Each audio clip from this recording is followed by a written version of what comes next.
목포에서 교사로 계시는 김용진 선생님이 쓴 글의 내용입니다. 초등학교 4학년 실과 시간에 꽃 심기라는 단원이 있다고 합니다. 이분이 아이들에게 꽃 심는 것을 실습시키기 위해서 학교 빈터에 봉숭아 씨를 심었습니다. 심고 나서 어느 정도 시간이 지난 다음에 어느 날 보슬비가 오는데 아이들에게 종이 한 장씩을 주고 운동장으로 나갔습니다. 그리고 손삽으로 모종을 떠서 아이들에게 하나씩 나누어 주었습니다.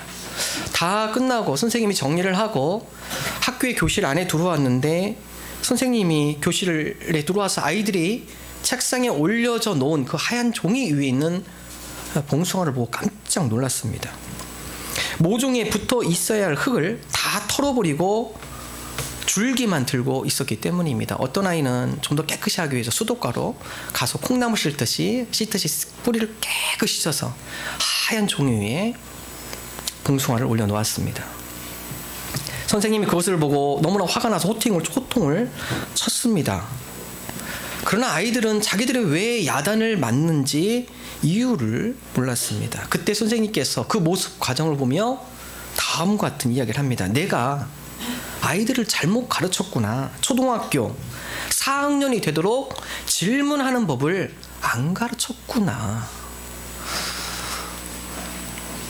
여러분 자녀들 교육 어떻게 하고 계십니까? 들으라고만 하십니까? 아니면 소통하고 계십니까? 김영준 선생님이 이 이야기를 들으면서 소통의 교육이 우리에게 얼마나 중요한지, 교육뿐만이 아니죠. 우리 가운데 소통이 안 되어서 서로 오해하고 그것 때문에 서로 마음을 다치게 하고 아프게 하는 경우가 너무나 많이 있습니다. 소통하는 교육, 무엇인가 질문을 하고 왜 그렇게 됐는지 함께 묻고 답을 찾아가는 것. 내가 그것을 알려줬다면 아이들이 선생님 왜 이 흙을 퍼서 주셨습니까? 이 흙을 털으면 안 됩니까? 소통하는 교육이 되었다면 아이들이 질문을 할 것이고 거기에 대한 답을 줄 것이고, 그렇다면 그 지식을 통해 좋은 결실, 열매를 얻을 수 있는데 그렇지 못한 것에 대한 자기의 삶의 이야기를 함께 나누고 있습니다. 오늘 누가복음 2장의 말씀, 예수님의 어린 시절의 말씀입니다. 예수님의 교육 방식, 소통의 교육 방식이죠. 이것은 예수님 이전의 유대인의 교육 방식입니다. 유대인들 6살부터 쉐마 교육이 들어갑니다.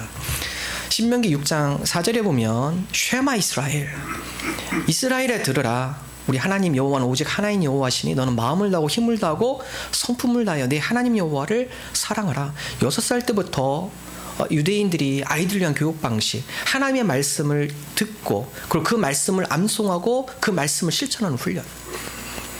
유대인이 11살 때부터는 미시나 교육을 들어갑니다. 그것은 말씀을 보고 그 말씀을 해석하는 능력을 키우는 훈련입니다. 이 말씀을 내가 어떻게 해석하고 그리고 이 말씀을 어떻게 적용해 나가는지, 그 말씀에 대한 연구. 이것은 혼자만 하는 것이 아니라 함께 아이들이 모여서 토론을 하죠. 이 말씀에 대해서 너는 어떻게 생각하니? 이 말씀을 통해서 우리가 어떻게 적용해 나갈까? 그래서 유대인들이 도서관에 가보면 우리나라 도서관은 떠들면 눈치 주죠. 눈치 주면서 알게 모르게 조용히 하기를 바라는. 유대인이 도서관에 가보면 시끌벅적합니다. 3, 4, 5 모여서 함께 토론하고 이야기 나누고 그 말씀에 대해서 함께 소통하는 과정. 한번 사진 볼까요? 아마 유대인의 교육 방식, 여러분 아마 EBS나 이런 교육 프로그램을 통해서 많이 보셨겠지만 학교 도서관 가보면 아이들이 함께 모여서 말씀을 나눕니다. 그리고 함께 이야기를 나눕니다. 네 생각과 내 생각을 함께 조절하고 그 가운데 내가 알지 못하는 또 다른 지식을 얻게 되고, 그리고 그것을 지식으로만 끝나는 것이 아니라 삶의 현장 가운데 어떻게 끌고 나갈 것인가, 어떻게 적용할 것인가, 그것을 어떻게 실천할 것인가, 즉 살아있는 교육, 소통하는 교육입니다. 오늘 예수님 누가복음 2장 46절 다음 같은 예수님의 어린 시절이 기록이 되어 있습니다. 함께 한 목소리로 읽습니다. 사흘 후에 성전에서 만난즉 그가 선생들 중에 앉으사 그들에게 듣기도 하시며 묻기도 하시니. 예수님의 어린 시절의 교육, 듣기도 하시며 묻기도 하시더라. 소통의 교육 방법. 그 교육 방법이 완전한 이해와 자기의 지식이 때문에 그렇습니다. 실전에 사용할 수 있는 지식이 되기 때문에 그렇습니다. 여러분 지식만 그럴까요? 하나님의 말씀을 배우는 것만 그럴까요? 건강한 신앙생활, 소통이 잘 되는 신앙생활입니다. 누구와요? 하나님과요. 여러분 신앙생활이 어떻습니까? 하나님과의 소통이 이루어지는 신앙인가요? 아니면 하나님과 단절된 신앙입니까? 하나님과 소통이 이루어진다는 것은 내 마음, 내 뜻대로 살아가는 것이 아니라 내 삶 가운데 하나님의 음성을 듣는 시간을 갖는 것을 의미합니다. 하나님께서 나로 하여금 어떤 삶을 살기를 원하시는지, 하나님께서 뜻하시는 것이 무엇인지 그것을 귀를 열어서, 마음의 귀를 열어서 하나님의 음성을 듣는 삶, 하나님과의 소통이죠. 기도도 마찬가지입니다. 우리의 기도 일방적 기도입니까? 아니면 쌍방통행의 기도입니까? 건강한 기도 생활이라는 것은 우리가 요구하는 것, 간구하는 것, 그것으로 끝나는 것이 아니라 내가 하나님 앞에 들은 기도, 그 기도에 대해서 하나님께서 무엇이라고 말씀하는지 하나님의 응답을 귀 기울여 듣는 기도, 하나님의 음성을 듣고 있습니까? 아니면 우리의 소원만 아뢰고 그걸로 끝입니까? 우리가 건강한 기도 생활을 한다는 것은 내 마음의 소원, 이거 아뢰는 거 중요합니다. 우리의 간구 하나님 앞에, 우리의 문제 하나님 앞에 올려드리는 거 중요합니다. 더 중요한 것, 그 문제에 대해서 하나님께서 무엇이라고 대답하는지 하나님의 음성을 듣는 것이 더 중요합니다. 그래서 우리의 기도, 일방의 기도가 아니라 하나님과의 쌍방 소통이 이루어지는 기도, 하나님께서 그거에 대해서 나에게 뭐라고 말씀하시는지, 그 문제에 대해서 하나님께서 나에게 주시는 교훈은 무엇인지 귀 기울여 하나님의 음성을 듣는 기도, 이게 바로 건강한 기도 생활입니다. 우리의 삶도 마찬가지입니다. 하나님의 말씀, 우리 삶 가운데 하나님께서 하나님의 말씀을 통해 하시는 말씀 듣고 계시나요? 하나님의 말씀을 읽을 때 그 말씀이 다른 어떤 때보다도 나에게 크게 다가오는 말씀들이 있습니다. 하나님께서 주시는 말씀이에요. 하나님께서 그 말씀을 통해 오늘 나에게 하시는 하나님의 음성입니다. 우리가 하나님의 말씀을 사랑함으로 하나님께서 나에게 주시는 하나님의 음성을 듣기를 원합니다. 우리의 기도가 일방적 기도가 아니라 내가 들은 기도 가운데 하나님께서 나에게 말씀해 주시고 깨닫게 해주시는 하나님의 음성. 어떨 때 보면 기도하다 보면 우리 문제를 가지고 기도할 때 그 문제에 대해서 마음에 하나님께서 지혜를 주실 때가 있습니다. 깨닫게 해주실 때가 있습니다. 아, 그거 아니구나. 왠지 마음이 불편해요. 때로는 어떤 문제를 가지고 기도할 때 하나님께서 평안함을 주셔요. 아, 하나님께서 그거 해결해 주시겠구나. 하나님께서 이 문제 가운데 나에게 이런 지혜를 주시는구나. 하나님의 응답이죠. 하나님의 음성입니다. 우리의 기도가 우리 일방적인 단순한 기도가 아니라 하나님과의 소통이 원활해서 하나님으로부터 하나님의 응답을 받는, 하나님의 뜻을 우리가 잘 깨닫는 그런 기도와 말씀 생활되는 저와 여러분 되기를 주님의 이름으로 축원합니다. 우리 더 나아가서 우리의 기도가 다른 사람들에게 영향을 주는 소통하는 신앙인, 우리의 개인과 가족과 이 안에 테두리에 머물러 있는 기도가 아니라 다른 나와 좀 동떨어져 있는 사람들에게 영향과 소통을 하고 싶은 신앙인, 우리 기도가 그러한 가운데 영향을 주고 싶은 기도, 그 기도는 중보기도입니다. 나를 뛰어넘어서 오늘 하나님의 은혜와 그 가운데 하나님의 역사가 필요한 이들, 그들을 위해서 사랑하는 마음을 품고 그 영혼들을 위해서 기도할 때 하나님께서 우리 기도를 통해 역사하십니다. 이것이 바로 중보기도를 통한 다른 신앙인들과의 소통을 말을 하고 있습니다. 예전에는 저 어렸을 때만 해도 지금처럼 이쪽에서 지구 저쪽 반대편에 있는 사람이 동시에 소통할 수 있다는 거 생각지도 못한 일이죠. 그러나 지금은 현실화됐습니다. 최첨단 기계 도구와 인공위성을 통하여서 지금 여기에서 지구 반대편에 있는 사람과 마치 옆에 있는 것처럼 스마트폰 하나면은 얼굴을 보고 서로 이해할 수가 있죠. 대화할 수가 있죠. 옛날에는 생각지도 못한 일이죠. 그러나 그것이 현실화됐습니다. 우리가 기도의 세계를 깊이 탐구하고 기도의 세계로 깊이 들어가다 보면 나와 동떨어지는 저 멀리 있는 사람, 내가 그 사람에게 어떻게 영향을 줄까? 그러나 기도를 깊이 하고 중보기도의 능력을 그 가운데 체험하게 되면 내가 여기서 드린 그 사람을 위한 기도, 하나님께서 이 중보기도를 통해 그들에게 어떻게 역사하시는지, 하나님께서 중보기도를 통해 역사하시는 하나님의 놀라운 능력을 우리가 비로소 체험할 수 있게 될 것입니다. 저와 여러분이 바로 이런 중보기도를 통해, 우리의 기도를 통해 다른 여러 신앙인들에게 하나님의 선한 영향력을 끼쳐주는 그런 기도자, 중보기도자가 되는 저와 여러분 되기를 간절히 바랍니다. 로버트 베트너라는 분이 예정론에 대해서 다음과 같이 이야기합니다. 칼빈의 예정론, 우리가 보통 생각하면 하나님께서 우리 인생 가운데 모든 것들을 계획하시고 모든 것들을 하나님께서 주관하고 섭리하시는데 우리가 구태여 기도할 필요가 있습니까? 칼빈의 예종론을 단편적으로 생각하시는 분은 그런 질문을 던집니다. 아니 하나님께서 다 우리 가운데 섭리하시고 미래까지도 다 주관하시는데 우리가 기도할 필요가 뭐가 있습니까? 하나님의 섭리인데요? 라고 이야기할 수 있습니다. 칼빈주의자인 로버트 메터너는 그것을 다음과 같이 설명을 해줍니다. 칼빈이 말한 예종론이라는 것은 운명적, 기계적인 예종론이 아닙니다. 기계적인 예종론이 아닙니다. 그리고 그는 어왕을 설명하며 다음과 같은 이야기를 합니다. 어왕을 한번 보시겠습니까? 어왕이죠. 예. 어왕 옆에 프레임이 보이십니까? 틀이 보이시나요? 좀 잘렸네요. 예. 어왕, 여러분 생각해 보시면 큰 틀이 있죠. 틀이 있습니다. 이 틀은 변하지 않습니다. 네, 여러분 어왕에는 물고기는 어떻게 됩니까? 그 어왕 큰 틀 안에서 자유롭게 움직일 수 있는 것이죠. 칼빈이 말한 예종론, 그 예종론이라는 것은 하나님께서 우리로 하여금 거대한 틀을 짜오셨습니다. 우리 운명에 대한 거대한 틀은 하나님께서 계획해 놓으셨고 그 틀은 바뀌지 않습니다. 그러나 무엇이 바뀝니까? 그 틀 안에 있는 세부적인 것들은 자유롭게 움직이게 된다는 것입니다. 무엇을 통해서요? 기도를 통해서입니다. 우리의 기도를 통하여서 그 안에 있는 세부적인 내용들, 세부적인 상황들은 하나님께서 우리의 기도를 통해 움직이신다라는 것입니다. 이것이 바로 로버트 베터너가 이야기하는 예종론이죠. 하나님께서 여러분을 세종시로 부르셨어요. 하나님의 거대한 틀입니다. 이 세종시에서 여러분이 어떠한 삶을 누리냐, 그것은 우리의 기도에 달려 있습니다. 이 도시 가운데 영적으로 풍성한 삶 누리는 것, 이 도시 가운데 하나님의 은혜와 축복을 누리며 살아가는 것, 그것은 바로 우리 기도에 달려 있습니다. 하나님의 거대한 틀은 움직이지 않지만 그 안에 세부적으로 움직이는 것들, 이 모든 것들이 하나님께서 우리의 기도를 통해 움직여 주신다라는 사실입니다. 대표적인 예로 우리가 기도를 통해 그런 많은 사람들을 보죠. 대표적인 예로 윌리엄 캐리, 근대 현대 선교의 아버지라고 불리는 선교사님이시죠. 이분을 통해서 전 세계 선교의 문이 열렸습니다. 윌리엄 캐리 영국 분이십니다. 구두 수성공이고요. 그가 청소년 시절에 성령의 체험을 하고 그 마음 가운데 하나님 선교에 대한 뜨거운 마음을 품습니다. 그리고 그가 신학을 공부하고 인도, 그 당시에는 오지 땅이죠. 인도로 선교를 나갑니다. 그리고 그곳에서 42년간의 선교의 결실을 맺습니다. 윌리엄 캐리가 인도에서 선교하는 것을 통하여서 영국에 있는 수많은 젊은이들이 윌리엄 캐리와 같이 하나님의 마음을 품고 전 세계로 향하고자 하는 선교의 불길이 번져나기 시작합니다. 그래서 선교학을 이야기할 때 윌리엄 캐리를 빼놓을 수 없습니다. 현대 선교의 아버지, 현대 선교의 문을, 세계 선교의 문을 여신 분, 윌리엄 캐리이죠.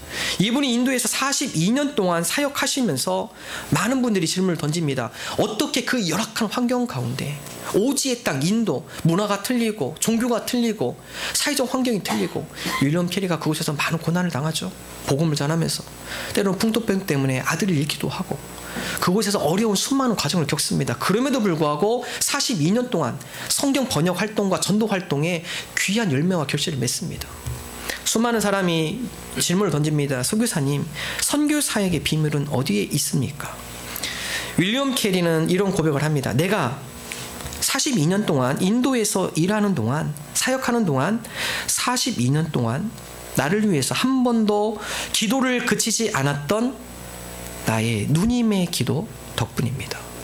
42년 동안 힘들고 어렵지만 그럼에도 불구하고 포기하지 않고 선교의 열매를 맺을 수 있었던 것, 그것은 내가 선교를 잘한 것이 아니라, 내 의지가 강해서 그런 것이 아니라 42년 동안 하루도 빠지지 않고 이 인도 땅에 하나님의 귀한 복음의 씨앗이 내려지고 열매를 맺기 위해서 하루도 쉬지 않은 나의 누님의 기도 덕분에 오늘 이 42년 동안 귀한 선교의 열매를 맺을 수 있었습니다.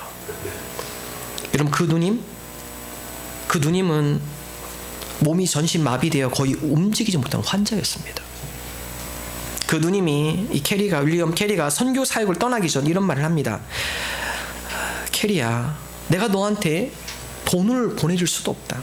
또 너를 위해서 내가 돌아다니면서 선교 후원자를 모집할 수도 없다. 그러나 내가 너를 위해서 한 가지 약속을 하겠다. 내가 하루도 빠지지 않고 너를 위해서 기도할게. 여러분, 중보기도의 능력입니다. 캐리가 42년 동안 힘들고 어려울 때마다 다시 일어설 수 있었던 것, 지금도 비록 몸이 움직여 누워있지만 손 하나 까딱하지 못하지만 나를 위해서 하늘을 향해 기도하며 이 선교 사역 가운데 하나님의 능력이 나타나도록 기도하는 그 누님의 중보기도, 그 기도 덕분에 42년 동안 힘들고 어렵지만 아름다운 선교의 열매와 결실을 맺을 수 있었습니다. 여러분, 윌리엄 캐리만 그럴까요? D.L. 무디, 그도 아주 중보기도자를 통해 큰 역사를, 하나님의 역사를 체험한 사람이죠. 수많은 기독교의 많은 지도자들, 많은 인물들, 그들 가운데는 분명 그들을 위해 알게 모르게 후원하며 기도하는 중보기도자가 존재하고 있었다는 사실입니다. 오늘 저와 여러분이 바로 이런 중보기도자가 되기를 원합니다. 여러 신앙인들과 소통하는, 하나님의 능력이 그 가운데 흘러넘치는 소통하는 신앙인, 여러분, 우리의 지혜와 지식과 능력으로 되는 것이 아니라 우리의 손을 하나님 앞에 올려드리며 그 영혼들을 위해서 기도할 때 하나님께서 우리의 기도를 통해 어항 속에 있는 물고기가 움직이는 것처럼 그들의 삶 가운데 하나님의 은혜를 덧입어 주실 줄로 믿습니다. 출애굽기 17장에 보면 이런 중보기도에 대한 능력이 잘 나타나 있습니다. 이스라엘 백성과 아말렉의 전투 현장에 부딪히죠. 모세가 여호수아라고 명령을 내립니다. 이스라엘 군대를 끌고 나가서 아말렉과 전투를 해라. 그리고 모세와 아론과 훌은 전투장으로 가는 것이 아니라 그 전투가 잘 보이는 산 꼭대기로 올라갑니다. 산 꼭대기로 올라가서 이스라엘과 아말렉이 전투하는 가운데 모세가 손을 듭니다. 자세히 관찰해 보니까 모세가 손을 들 때마다 이스라엘이 아말렉을 치고 점점 올라가기 시작해요. 너무 모세가 피곤해서 손이 떨어지며 손을 내리고 기도를 쉬니까 반대로 아말렉이 이스라엘을 치고 점점 또 내려옵니다. 옆에 있던 아론과 훌이 깨닫습니다. 아, 이 싸움의 전쟁의 승패는 저 밑에 있는 군사들에게 있는 것이 아니라 산 꼭대기에서 하나님을 향해 손을 들고 있고 기도하고 있는 모세에게 있구나. 어떻게 하죠? 아론과 훌이 그 가운데 돌단을 쌓고 그 위에 모사를 앉히고 한쪽은 아론이 한쪽은 훌이, 모세의 손이 하나님을 향한 손이 떨어지지 않도록 그 가운데 손을 붙들고 하나님을 향해 함께하는 기도. 여러분, 그 손이 떨어지지 않았을 때 이스라엘이 승리한 것을 기록하고 있습니다. 출애굽기 17장 11절 함께 한 목소리로 읽습니다. 모세가 손을 들면 이스라엘이 이기고 손을 내리면 아말렉이 이기더니. 전쟁의 승패, 그것은 우리의 능력이 아닙니다. 그것은 바로 우리가 얼마만큼 하나님 앞에 손을 들고 있느냐, 손을 내리고 있느냐. 오늘 우리의 손이 하나님 앞에 올려드리는 저와 여러분 되기를 바랍니다.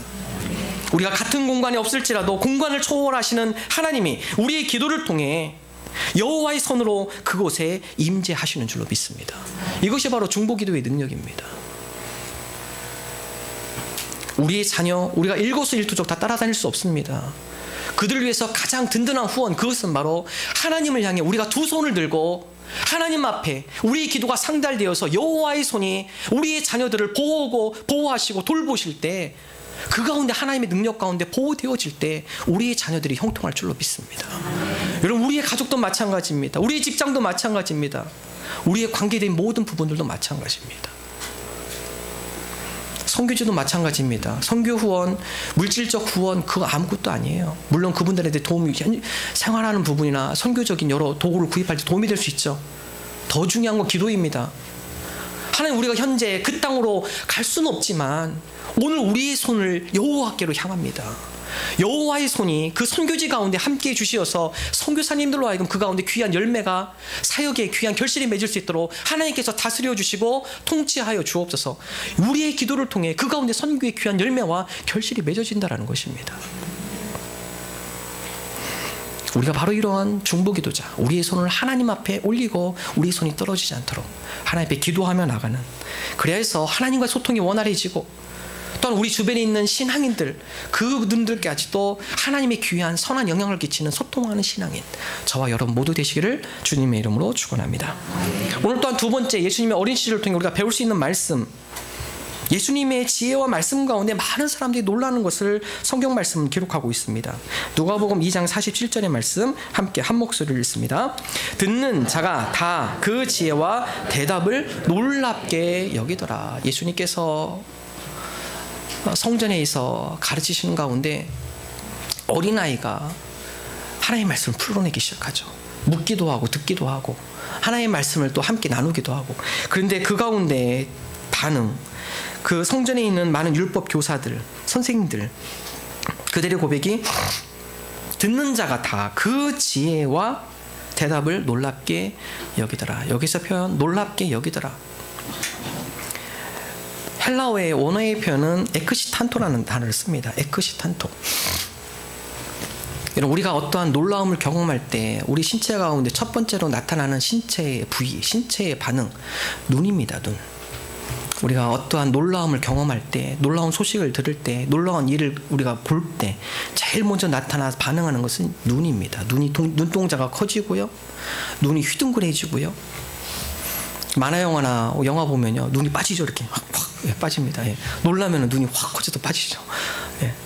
눈의 가장 큰 변화, 반응을 보이는 것이죠.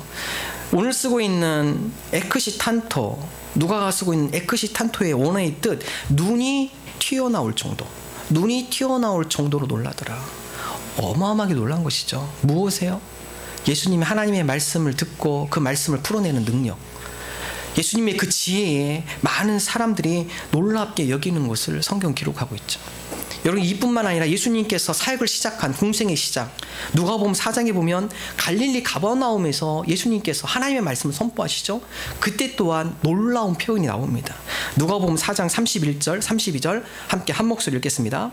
갈릴리의 가버나움 동네에 내려오사 안식일에 가르치심에 그들이 그 가르치심에 놀라니 이는 그 말씀이 권위가 있음이로라. 예수님께서 어린 시절을 보내고 예수님의 공생애를 시작하는 그 가운데 갈릴리 가버나움 동네, 거기서 안식일에 하나님의 말씀을 가르치는데 그 가르치심에 사람들이 놀랍다, 놀라니. 왜 그렇습니까? 그 말씀에 권위가 있음이로라. 예전에 듣지 못한 말씀이에요. 예전에 회당에서 가르쳤던 율법 교사에서 전혀 느낄 수 없는 하나님의 감동이 밀려오는 말씀이에요. 그들의 영혼의 본질의 문제가 해결되지 않는 말씀이에요. 그 하나님의 말씀을 선포하는 예수 그리스도의 능력 있는 말씀, 그 권세에 율법 교사들의 눈이 휘둥그레졌습니다. 어떻게 저런 지혜의 말씀, 어떻게 저런 능력이 있는 말씀, 그 말씀을 통해 우리 가운데 변화가 일어나는 말씀. 그래서 성경은 에크시탄토, 눈이 휘둥그레질 정도로 예수님을 만나고 예수님의 말씀을 통해서 그들이 변화되어지고 기적을 체험하는 것을 성경은 기록을 하고 있습니다. 그뿐만이 아니죠. 누가복음 4장 그 밑에 또 읽어가 보면 예수님께서 말씀을 통해 귀신을 내쫓는 장면이 나오죠. 그때도 많은 무리들이 깜짝 놀랍니다. 율법 교사가 하지 못했던 것들이에요. 주변에 있는 사람들에게서 볼 수 없는 현상들입니다. 예수님께서 말씀하시고 꾸짖으시니까 그 가운데 귀신들이 물러가고 떠나가는 그 모습을 보며 주변에 있는 많은 사람들이 놀랍니다. 이러한 권세와 능력이 어디서 나오는 걸까? 눈이 휘둥그레지죠. 에크시탄토. 사람이 이해할 수 없고 이성적으로 받아들일 수 없고 해석되지 않는 일들이 일어나게 되는 것이죠. 예수 그리스도 안에서 그분의 능력 가운데 놀라운 일들이 벌어집니다. 누가복음 4장 35절 36절 함께 한 목소리를 읽습니다. 예수께서 꾸짖어 이르시되 잠잠하고 그 사람에게서 나오라 하시니 귀신이 그 사람을 무리 중에 넘어뜨리고 나오되 그 사람은 상하지 아니한지라. 다 놀라 서로 말하여 이르되 이 어떠한 말씀인고 권위와 능력으로 더러운 귀신을 명하며 나가는도다 하더라. 예수님의 말씀 앞에, 예수님의 이름 앞에, 예수님의 능력 앞에 어떠한 세력도 그 가운데 굴복하는 놀라운 능력, 그 능력 앞에 많은 사람들이 놀라움을 표현하고 있죠. 이 어떠한 말씀인고 권위와 능력으로 더러운 귀신을 명하며 그가 떠나가는도다, 나가는도다. 그 당시만 그럴까요? 우리 가운데도 우리가 예수 그리스도의 이름으로 주님과 동행함으로 주님의 말씀에 순종함으로 나갈 때 우리 가운데서도 이러한 놀라운 능력과 믿음의 하나님의 은혜가 나타날 줄로 믿습니다. 여러분, 사단의 원뜻 한번 볼까요? 디아볼로스. 여러분, 사단의 헬라어로는요 디아볼로스라는 말을 씁니다. 디아 between, 누누 사이에, 뭐뭐 사이에, 볼로스 발로우 던지다, 사이에 던지는 것, 그것이 사단입니다. 뭘 던집니까? 돌을 던집니다. 관계를 깨는 것. 사단은 멀리 생각할 필요 없어요. 우리와 하나님과의 관계를 깨는 것, 그것이 사단의 전략입니다. 어떻게 하면 저 사람으로 하여금 하나님으로부터 멀어지게 만들까? 사단의 공격이 있죠. 우리 눈에 잘 보이지 않아요. 사단의 괴계입니다. 어떻게 하면 저 사람을 깊은 죄악 가운데, 구덩이 가운데 끌고 갈까? 사단의 전략입니다. 하나님과 우리의 관계를 파괴시키는 것, 사단의 공격이죠. 하나님과 우리의 관계만 그럴까요? 우리 가운데 있는 부부의 관계를 깨는 것, 우리의 감정 싸움이 이길 수 있겠지만 내부적으로 자세히 영적으로 보면 그 가운데 우리의 가정을 파탄시키는 사단의 공격입니다. 우리와 자녀와의 관계를 깨는 것, 자녀가 속썩이고 우리 부모의 마음에 안 차고 감정적으로 대할 수 있겠죠? 그러나 그 내부적 영적인 실체를 보면 우리와 자녀의 관계를 파탄시키려고 하는 사단의 공격입니다. 직장의 관계, 우리와 부모님과의 관계, 교회 공동체에서의 관계를 깨는 것, 여러분 그것이 사단의 공격입니다. 우리가 실체를 보기를 원합니다. 하나님, 우리로 하여금 관계를 파괴시키는 사단의 공격에 우리가 민감하게 반응하게 해주옵소서. 우리 가정뿐만 아니라 자녀들과의 관계뿐만 아니라 공동체뿐만 아니라 또한 우리 주변에 있는 이웃과의 관계, 하나님, 사단은 자꾸 그 가운데 돌을 던져서 우리로 하여금 거리를 멀어지게 하고 하나님과의 관계가 멀어지게 만들고 우리로 하여금 우리가 있는 속한 공동체 가운데 그 공동체를 파괴시키려는 사단의 실체, 하나님 우리가 그것을 바라보게 하시고 그 관계, 개개에 우리가 무너지지 않게 주옵소서. 사도 바울은 그러기 위해서 이야기를 하죠. 에베소서 6장의 말씀, 하나님이 전신갑주를 입어야 합니다. 우리가 눈에 보이는 싸움이 얼마나 좋아요? 눈에 보이지 않습니다. 사도 바울은 그 실체를 너무나 잘 파악하고 있습니다.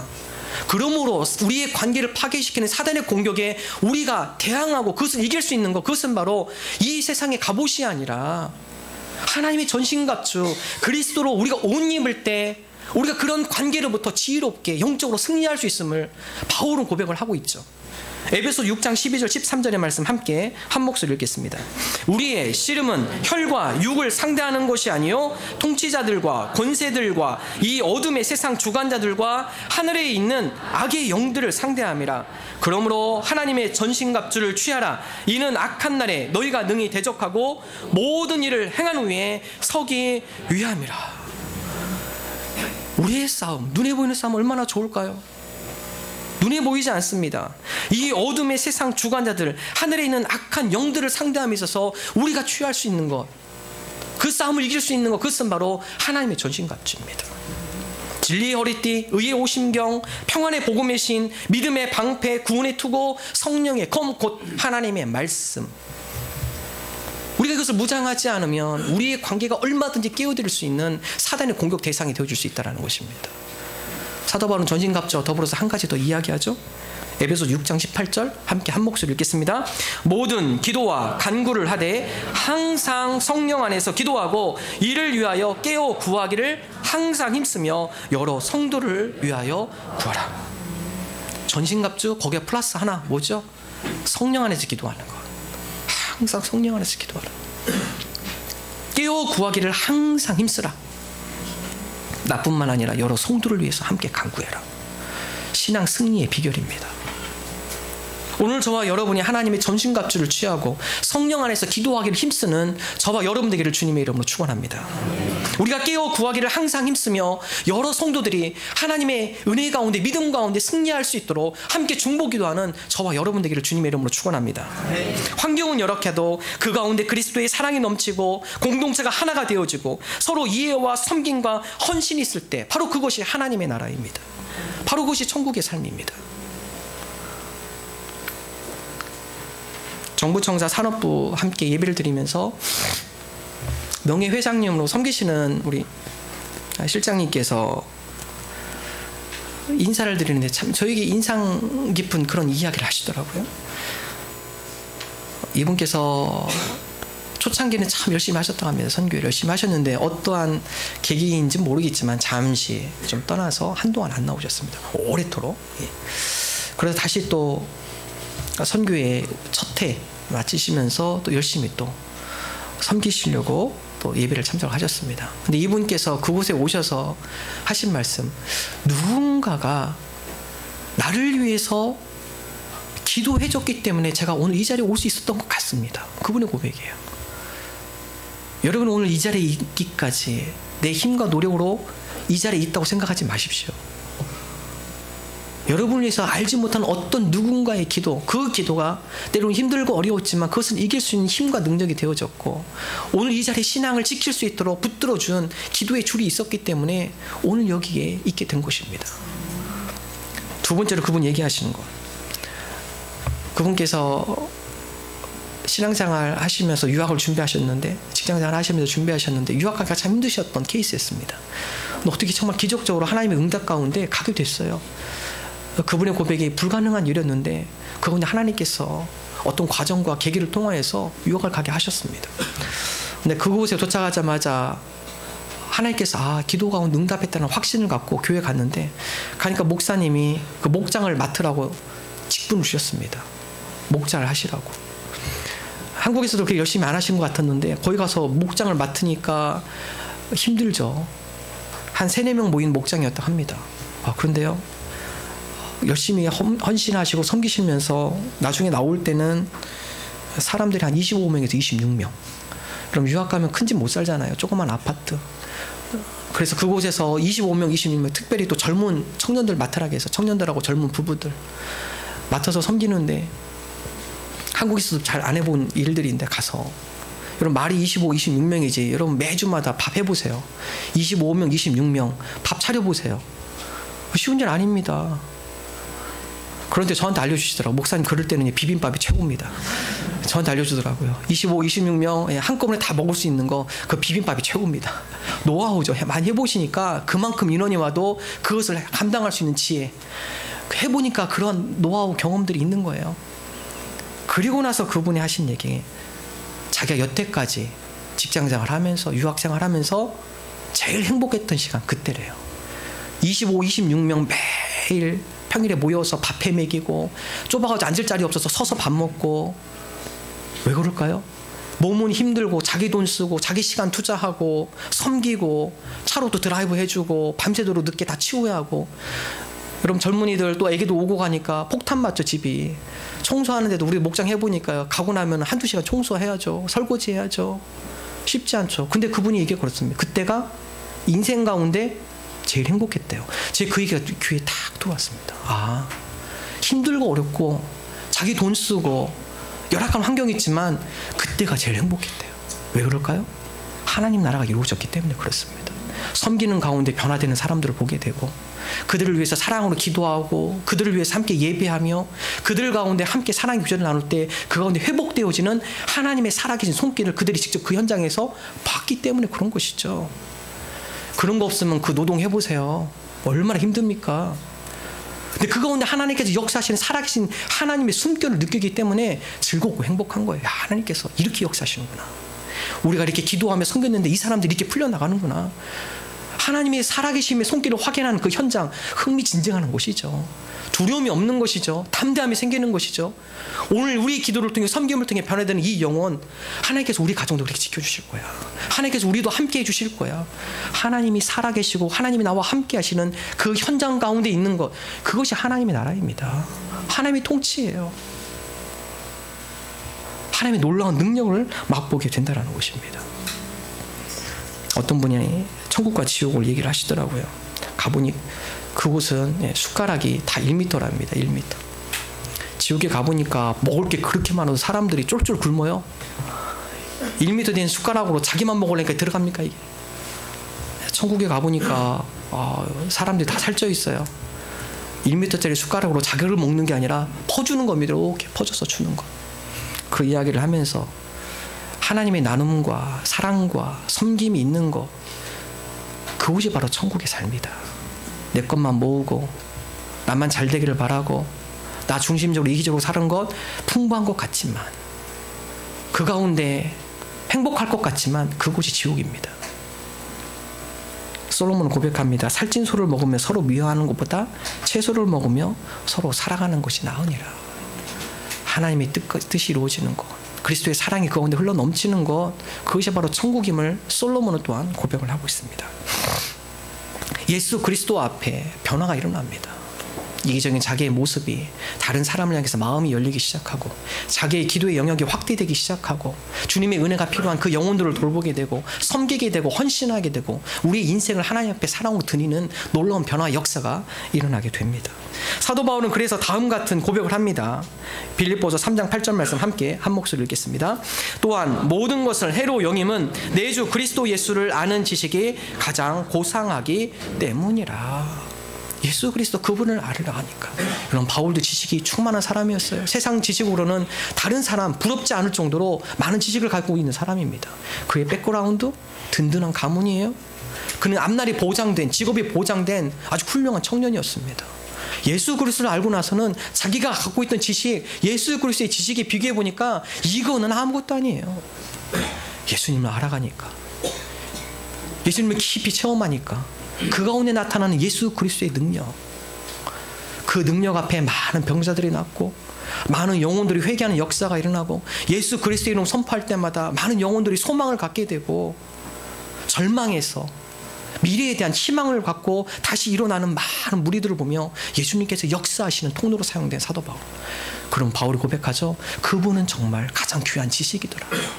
다른 어떤 세상의 지식과 비교할 수 없는 그분을 알아가면 알아갈수록 그 가운데 우리를 놀랍게 하는 에크시탄토, 놀라운 능력, 바로 그 예수 그리스도의 이름 안에 있더라.